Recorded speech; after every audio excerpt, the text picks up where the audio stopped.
मूसा और पीतल के सांप की कहानी। किस किस को पता है पीतल के सांप के बारे में और ये कब बनाया गया? हालेलुया। देखिए, जब कनान देश की ओर इजरायली बढ़ रहे थे, जब वो गुलामी से निकाले गए, आमीन, जब वो गुलामी से निकाले गए और वो कनान देश की ओर बढ़ रहे थे, हालेलुया, और कनान देश की ओर बढ़ते हुए जब उन्हें कठिनाइयां देखनी पड़ रही थी, जब उन्हें तकलीफें देखनी पड़ रही थी, हालेलुया, उन्होंने क्या किया? मूसा और परमेश्वर की वो निंदा करने लगे। जब उन्हें पानी नहीं मिला, जब उन्हें भोजन नहीं मिला, वो कुड़कुड़ाने लगे मूसा पर और परमेश्वर पर। हम एक वचन देखते हैं, जब उन्हें पानी नहीं मिला, जब उन्हें भोजन नहीं मिला, वो कुड़कुड़ाने लगे मूसा पर और परमेश्वर पर। हम एक वचन देखते हैं, गिनती की किताब उसका 21 अध्याय और वचन 5। मूसा और परमेश्वर की निंदा। हाँ जी,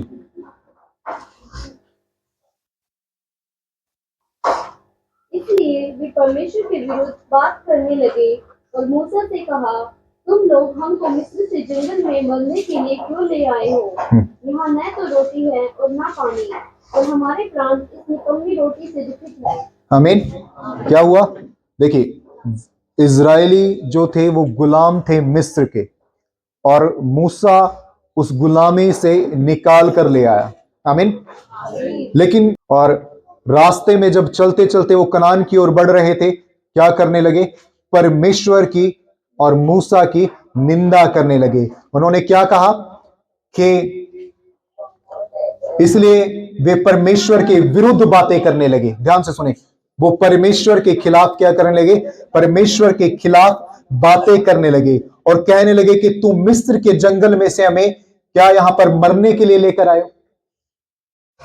यहां न तो रोटी है न पानी है, और हमारे प्राण भी इस निकम्मी रोटी से दुखित होते हैं।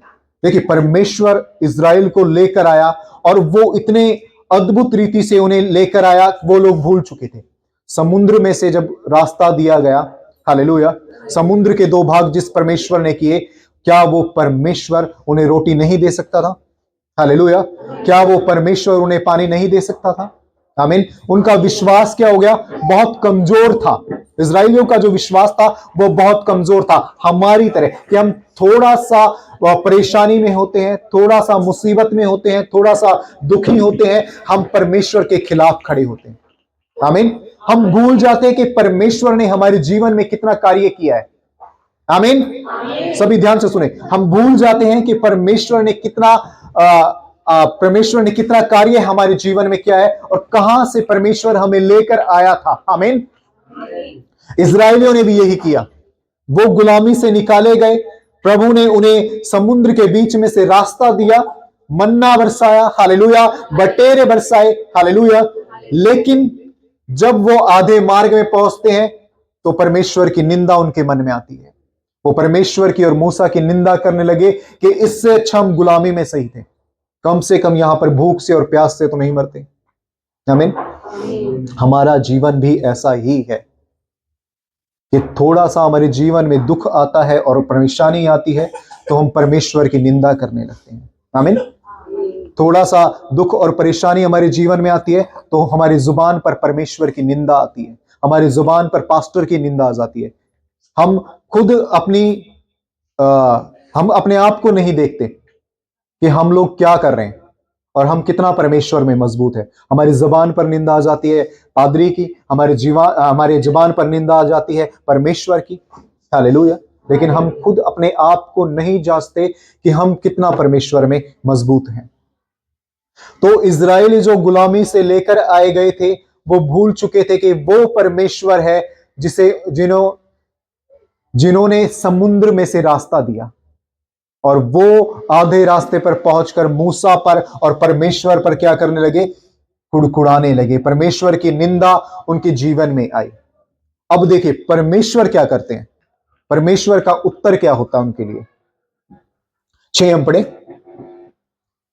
अतः यहोवा ने उन लोगों में तेज विष वाले सांप भेजे जो उनको डसने लगे और बहुत से इस्राएली मर गए। हालेलुया।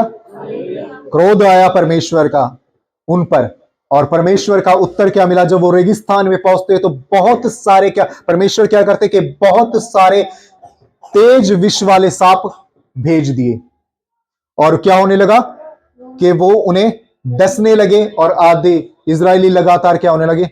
मरने लगे। आमीन। इजरायली क्या होने लगे? मरने लगे। आगे, तब लोग मूसा के पास जाकर कहने लगे, हमने पाप किया है क्योंकि हमने यहोवा के और तेरे विरुद्ध बातें की हैं। हाँ, यहोवा से प्रार्थना कर फिर सांपों को हमसे दूर करे। आमीन। क्या हुआ? जब इजरायली मरने लगे तब उन्हें याद आते हैं परमेश्वर कि हमने पाप किया है तेरे विरुद्ध और परमेश्वर के विरुद्ध, और परमेश्वर से प्रार्थना कर कि वो हमें क्षमा करे। देखिए, कुछ चीजें हमारे जीवन में इसलिए आती है, हालेलुया, कुछ परमेश्वर को कठोर कदम तब लेना पड़ता है जब हम लोग भटक जाते हैं, और वही कठोर कदम परमेश्वर ने यहां पर लिया। वही कठोर, जब उनके मुंह पर वो भूल चुके थे परमेश्वर को, जो परमेश्वर उन्हें गुलामी से निकाल कर लेकर आया। हालेलुया। और क्या करने लगे? परमेश्वर की निंदा करने लगे, परमेश्वर के दास की निंदा करने लगे। आमीन। परमेश्वर के दास की निंदा करने लगे, और क्या होता है? उसका उत्तर परमेश्वर क्या देते हैं कि बहुत सारे विष वाले सांप उनके बीच में आ जाते हैं, और वो क्या करने लगते हैं? उन्हें डसने लगते हैं, और इजरायली धीरे धीरे धीरे करके मरने लगते हैं। तब क्या करते हैं? हालेलुया। वो मूसा के पास जाते हैं कि हमें क्षमा कर, हमने तेरे विरुद्ध और परमेश्वर के विरुद्ध पाप किया है, हमें माफ कर। आमीन। और परमेश्वर से प्रार्थना कर कि इन सांपों से हमें बचाए। आगे, तब मूसा ने उनके लिए प्रार्थना की। यहोवा ने मूसा से कहा, एक तेज विष वाले सांप की प्रतिमा बनवाकर खंबे पर लटका, तब जो सांप से डसा हुआ उसको देख ले, वह जीवित बचेगा। क्या किया गया? तब यहोवा ने मूसा से कहा कि एक तेज विष वाले सांप की प्रतिमा बना, हालेलुया, और उसे खंबे पर लटका दे, और तब जो सांप से डसा हुआ होगा और उसकी तरफ देखेगा वो जीवित रहेगा। अतः मूसा ने एक पीतल का सांप बनवाकर खंबे पर लटकाया। तब सांप के डसे हुओं में से जिसने उस पीतल के सांप को देखा वह जीवित बच गया। अब देखिए, ये जो सांप था, ये पीतल के सांप का एक प्रतीक बनाया गया और खंबे पर लटका दिया गया, और जितने भी डसे हुए थे, सांप के डसे हुए थे, जिसने उस सांप की प्रतिमा की ओर देखा वो लोग जीवित रहे। आमीन। अब इसका ये मतलब नहीं होता कि परमेश्वर आपको मूर्ति पूजा की इजाजत देता है। वो प्रतीक था, हालेलुया, वो प्रतीक था भविष्य की योजना का, वो प्रतीक था मृत्यु और पाप के जय का प्रतीक है। अब ये भविष्यवाणी और ये योजना कहां पर आके पूरी होती है? हालेलुया। न्यू टेस्टामेंट में जब आप नया नियम में आते हो, हालेलुया, नया नियम से हम पढ़ें यूहन्ना की किताब उसका 3 अध्याय 14 और 15। यूहन्ना की किताब उसका अध्याय 3 14 और 15। और जिस रीति से मूसा ने जंगल में सांप को ऊंचे पर चढ़ाया, उसी रीति से अवश्य है कि मनुष्य का पुत्र भी ऊंचे पर चढ़ाया जाए, ताकि जो कोई इस पर विश्वास करे वह अनंत जीवन पाए। आमीन। यीशु ने क्या कहा? और जिस रीति से मूसा ने जंगल में सांप को ऊंचे पर चढ़ाया, आमीन, उसी रीति से अवश्य है कि मनुष्य के पुत्र भी ऊंचे पर चढ़ाया जाए, ताकि जो कोई उस पर विश्वास रखे वह अनंत जीवन पाए। आमीन।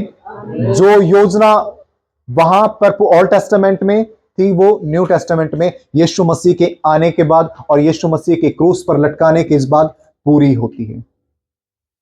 अब जितने लोग यीशु मसीह पर ध्यान रखेंगे, जितने लोग यीशु मसीह की ओर देखेंगे, उन लोगों का जीवन बचाया जाएगा। यीशु मसीह काट पर लटकाए गए, लकड़ी पर लटकाए गए, ऊंचे पर लटकाए गए। हालेलुया। जिस प्रकार से पुराने नियम में सांप जो था वो ऊंचे पर लटकाया गया। हालेलुया। और जितनों की नजर उस सांप पर गई उनका जीवन बचाया गया। इसी प्रकार यीशु मसीह ऊंचे पर लटकाए गए और हम जब यीशु मसीह की ओर देखते हैं, हालेलुया, हमारा जीवन क्या हो जाता है? वो बचता है। आमीन। जैसे इजरायलियों ने सांप को देखकर जीवन पाया, आमीन, वैसे ही अगर हम यीशु पर विश्वास रखें और यीशु मसीह को विश्वास से देखें तो हम पाप और मृत्यु से क्या हो जाएंगे? बच जाएंगे। आमीन। आज भी इस दुनिया में अधिकतर लोग इसी चीज में हैं। वो पाप में फंसे हुए हैं, वह विचार में फंसे हुए हैं, दुखों में फंसे हुए हैं, निराशाओं में फंसे हुए हैं। हालेलुया। वो लगातार, हालेलुया, परेशानियों में फंसे हुए हैं। लेकिन जब वो यीशु मसीह की तरफ देखते हैं, वो यीशु मसीह की ओर ताकते हैं, हालेलुया, उन्हें जीवन मिलता है। उन्हें जीवन मिलता है। यीशु मसीह वो उपाय है जो आपको जीवन देता है, न कि वो पीतल का सांप। आमीन। तो इस चीज के अकॉर्डिंग अगर हम, कई लोग ये सवाल खड़ा करते हैं कि भाई वो पीतल का जो सांप बनाया गया था वो मूर्ति पूजा था। वो मूर्ति पूजा नहीं था, वो परमेश्वर की एक योजना थी और वो पूरी होती है नया टेस्टामेंट में, न्यू टेस्टामेंट में आकर, नए नियम में आकर। तो अब इजरायलियों ने क्या किया?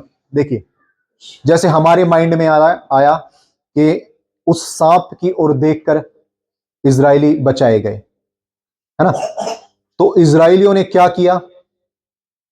हम जब दूसरा राजा पढ़ते हैं उसका 18 से 4 के अंदर में लिखा गया है कि राजा हिजकिय्याह जो था उसने उस सांप के, जो पीतल का सांप मूसा ने बनाया था, उसके टुकड़े टुकड़े किए।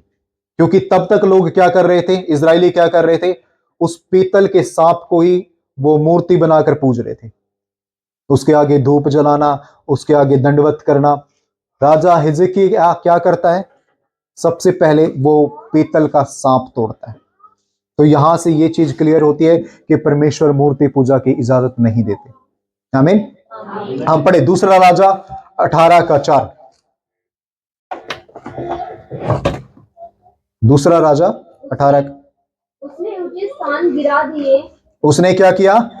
ऊंचे स्थान गिरा दिए, लाठों को तोड़ दिया, लाठों को तोड़ दिया, अशेरों को काट डाला, अशेरों को काट डाला। पीतल का जो सांप मूसा ने बनाया था, हाँ, पीतल का जो सांप मूसा ने बनाया था उसको उसने इस कारण चूर चूर कर दिया कि उन दिनों तक इजरायली उसके लिए धूप जलाते थे। हालेलुया। उन दिनों तक इजरायली क्या करते थे? उसके लिए धूप जलाते थे। आमीन। तो उस सांप से चंगाई नहीं मिलती। चंगाई कहां से मिलती है? विश्वास से। कि जो विश्वास से जब इजरायली उस सांप की तरफ देख रहे थे वो चंगाई थी। जब विश्वास से आप यीशु मसीह की ओर देखते हो वहां से आपको चंगाई मिलती है। आमीन। आमीन। वहां से आपको चंगाई मिलती है। यशाया में लिखता है 45 का 22 में, जो मेरी ओर देखेगा वो उद्धार पाएगा क्योंकि मैं ही ईश्वर हूं। स्पष्ट है, ईश्वर एक ही है और जो उसकी ओर देखेगा वो ही उद्धार पाएगा। अन्य कोई भी चीज या कोई भी वस्तु मनुष्य की बनाई हुई, हालेलुया, आपको उद्धार नहीं दे सकती। वो रचना आपने की है, हालेलुया, वो आपको उद्धार नहीं दे सकती। वो चंगाई आपको नहीं दे सकती। आपको चंगाई और आपको उद्धार दे सकता है यीशु मसीह पर विश्वास करके। आप यीशु मसीह पर विश्वास करोगे, यीशु मसीह की ओर ताकोगे, हालेलुया, आपको चंगाई मिलेगी। आमीन। परमेश्वर हमें चमत्कारों के माध्यम से नहीं चुनता। परमेश्वर हमें चमत्कारों के माध्यम से उद्धार नहीं देता, वो विश्वास के द्वारा उद्धार देता है। आमीन। कुछ लोगों का आना ही परमेश्वर में इसलिए होता है ताकि वो चमत्कार चाहते हैं। आमीन। कि वो चमत्कार चाहते हैं, लेकिन परमेश्वर चमत्कारों के माध्यम से नहीं, वो विश्वास से कार्य करता है। आप विश्वास करोगे तब आपके जीवन में चमत्कार होंगे। आप आए ही चमत्कारों के लिए हो तब आपके जीवन में कुछ भी नहीं हो सकता। परमेश्वर आपके जीवन को बचाता है, परमेश्वर आपकी लाइफ को बचाता है। वो आपको पैसा देने के लिए नहीं आया, वो आपको घर देने के लिए नहीं आया, वो आपको रुपया और सोना देने के लिए नहीं आया, वो आपको जीवन देने के लिए आया। यीशु मसीह आपको जीवन देने के लिए आए। हालेलुया। इसलिए चमत्कारों के पीछे न भागते हुए विश्वास रखिए, और विश्वास रखोगे तो आपके जीवन में बड़े से बड़े कार्य होंगे। आमीन आमीन। प्रेरितों का काम, हम लास्ट वचन पढ़ेंगे, प्रेरितों का काम उसका 4 का 12 अध्याय।